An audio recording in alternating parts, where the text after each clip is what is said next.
This is the question number 3.18 NCERT class 12 current electricity. So question number 3.18a, and in this question a steady current flows in a conductor.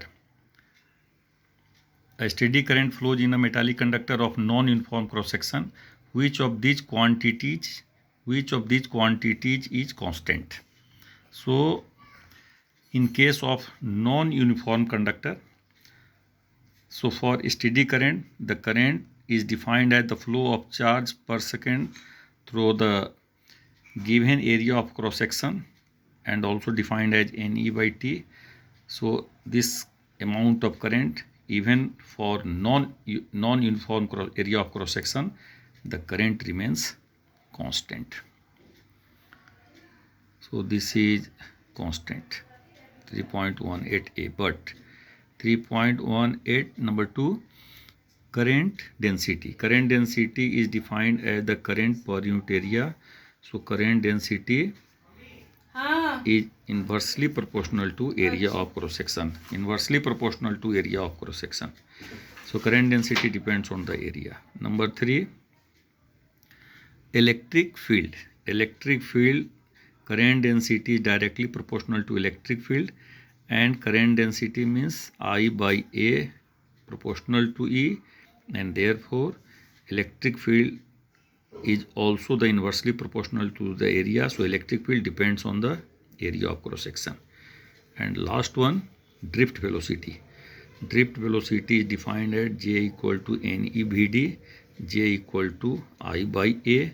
So the drift velocity is inversely proportional to area of cross section. It shows that the drift velocity, electric field and current density depends on the area of cross section, but the current passing through the conductor for given area of cross section, even for non-uniform area of cross section, it remains constant. So this is the solution of the question number 3.18a. And now the 3.18b, and question is,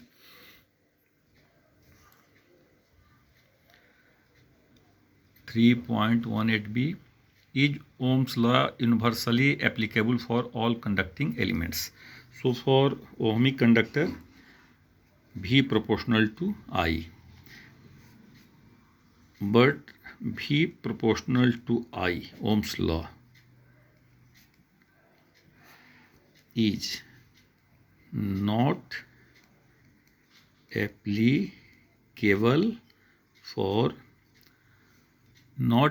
for all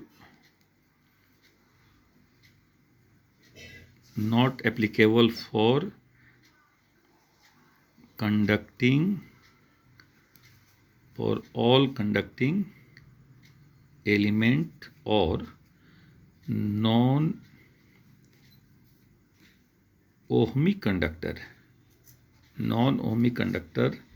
like diode, valve, semiconductor, diode, etc.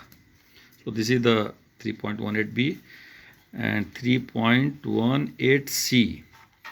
Your question: a low voltage supply for which one needs high current must vary low internal resistance. So E equal to I by R, E equal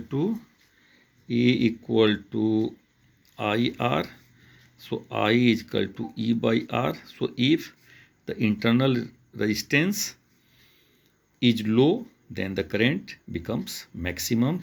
So I max for the given voltage, E by R minimum.